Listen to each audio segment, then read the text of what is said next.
The moment I saw the baby lying alone on the scorched metal floor, I knew something had gone horribly wrong. The silence of the derelict space station pressed against me like a living thing, and the flickering lights cast long shadows across corridors coated in dust and blood. I didn't know whose child this was, or why it had been left in the wreckage, but the sharp, alien hum of the station's failing systems whispered a warning. This was no ordinary discovery.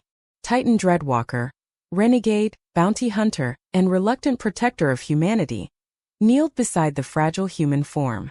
The infant's eyes, wide and unblinking, reflected a flicker of fear I recognized too well. I reached out, my mechanical fingers trembling, and lifted the tiny, shivering bundle. The sound of my own heartbeat felt deafening. The station groaned, metal twisting as if the walls themselves were trying to warn me. You have no idea what this child carries. I had seen horrors across 3 star systems, abandoned colonies, war-torn worlds, and the cold, calculating faces of alien overlords. But this was different. The child was human, yes, but there was something almost unnatural in the way it clutched at life, as though a hidden force was tethered to its soul. And I knew in that instant that every choice I'd made before led me to this moment. But that was only the beginning. The station had been silent for decades, or so I thought. The last human traces were faded murals of children playing beneath glass domes, now cracked and shattered. Strange markings lined the walls in a language I couldn't decipher. My sensors registered faint life signs beyond the corridors. Not human. Not quite alien. Something else. Someone or something was watching. I wrapped the baby in my thermal cloak and moved cautiously. The air was thin, filtered by systems that had not worked in years. Every step echoed in the empty halls, a reminder that I was alone in a place built for thousands. And yet, I could feel eyes on me. The station wasn't abandoned. It was a trap. What I saw next changed everything. A figure emerged from the shadows, a being taller than any human, with translucent skin that shimmered like liquid glass. Its eyes glowed faintly purple, fixed on me with a curious intensity. Its voice didn't come from its mouth but resonated inside my skull. "Why have you taken it?" I froze.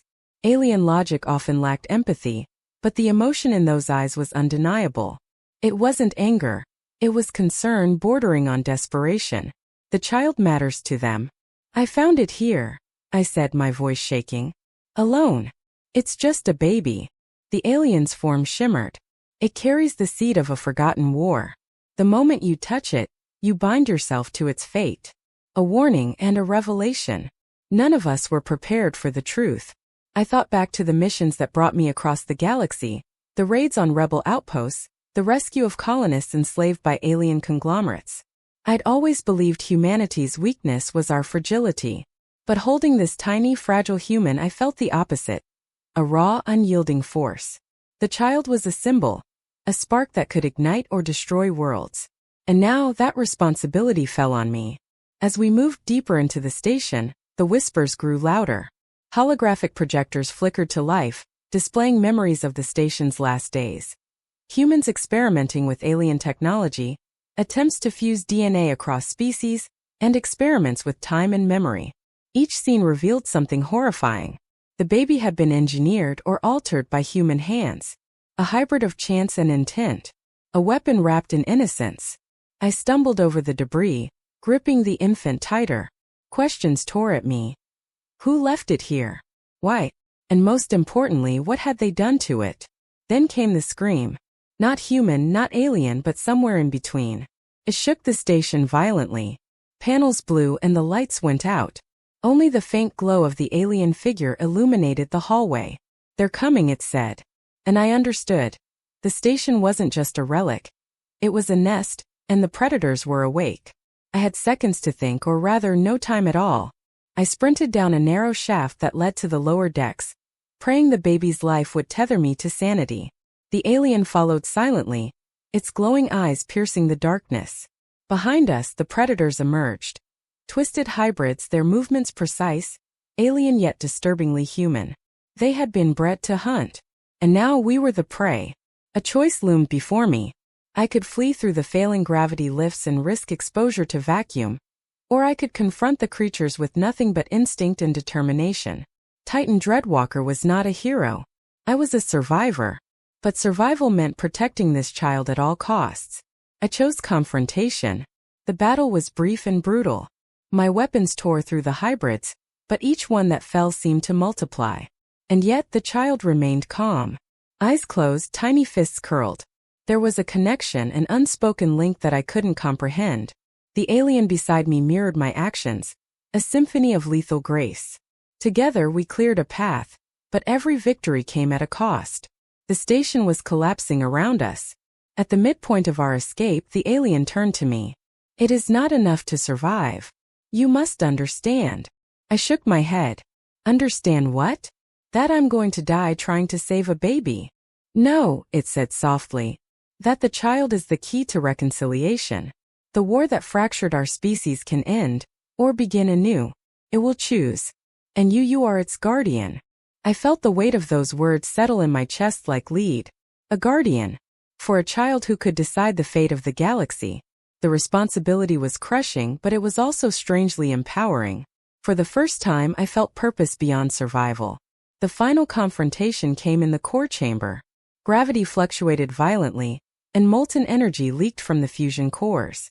The predators swarmed, but the alien stepped forward, placing a hand on the baby's tiny head. Light poured from the child, blinding, pure, and terrifying. The hybrids screamed, their forms unraveling in the brilliance. And then silence. I staggered forward, shielding my eyes. When I looked again, the alien had vanished, and the baby was alone in my arms, unharmed but radiating an energy I could neither measure nor contain. The station's collapse slowed, as though the child's presence stabilized it. The impossible had happened. The baby had chosen life. And me. We left the station as it imploded behind us. The void of space stretched endlessly, cold and indifferent. Yet in that moment, cradling this human infant, I understood something profound.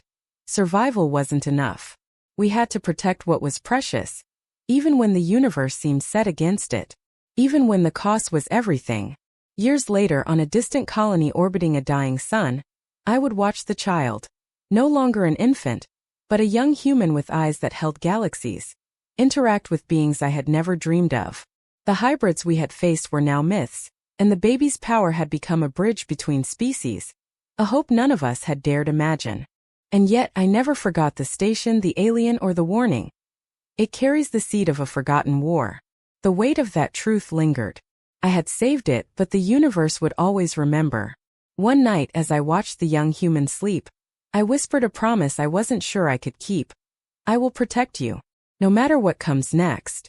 The stars outside shimmered like distant memories. I knew one thing for certain. This was only the beginning.